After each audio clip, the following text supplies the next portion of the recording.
when I was a little child, and dwelling in my kingdom of my father's house. And in the riches and luxuries of my teachers, I was living at ease.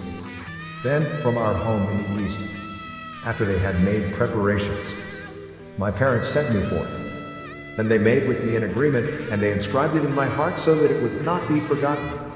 If you would go down into Egypt and bring back the one pearl, which is in the middle of the sea surrounded by the hissing serpent, then you will put on your glorious garment, and your toga which rests is laid over it. And with your brother, our second in command, you will be heir in our kingdom. I went straight to the serpent. Around its lodging I settled until it was going to slumber and sleep, that I might snatch my pearl from it. Then I became single and alone. To my fellow lodgers I became a stranger. But in some way or another they perceived that I was not of their country. So they mingled their deceit with me, and they made me eat their food. I forgot that I was a son of kings, and I served their king. And I forgot the pearl on account of which my parents had sent me. Because of the burden of their exhortations, I fell into a deep sleep. But because of all these things which happened to me, my parents perceived my oppression and were grieved for me. And they wrote a letter to me, and every noble signed his name on it. From your father, the King of Kings, and your mother, the governor of the East, and from your brother, our second in command. To you, our son, who is in Egypt, peace. Awake and arise from your sleep, and hear the words of our letter. Remember that you are a son of kings. Consider the slavery you are serving.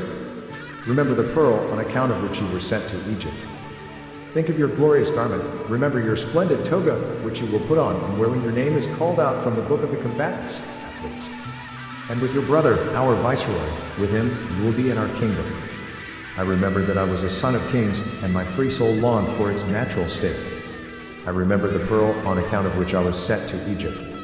Then I began charming it, the formidable and hissing serpent. I caused it to slumber and to fall asleep. For my father's name I named over it, and the name of our second in command, our double, and of my mother, the queen of the East. Then I snatched away the pearl, and I turned to go back to my father's house.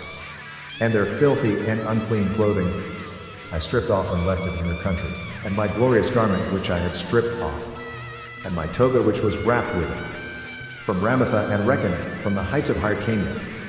My parents sent it there, with the hand of their stewards, who, on account of their faithfulness, could be trusted with it. I clothed myself with it and ascended to the palace of peace and worship. I bowed my head and worshipped him, the brightness of my father who sent it to me. Because I had done his commandments, so also he did what he had promised. And in the palace of his scribes I mingled with his teachers, because he rejoiced in me and received me, and I was with him and in his kingdom. And with the voice of praise, all his servants were praising him. And he also promised that to the palace of the King of Kings I will hasten with him, and with my offering and with my pearl I shall appear with him before our king.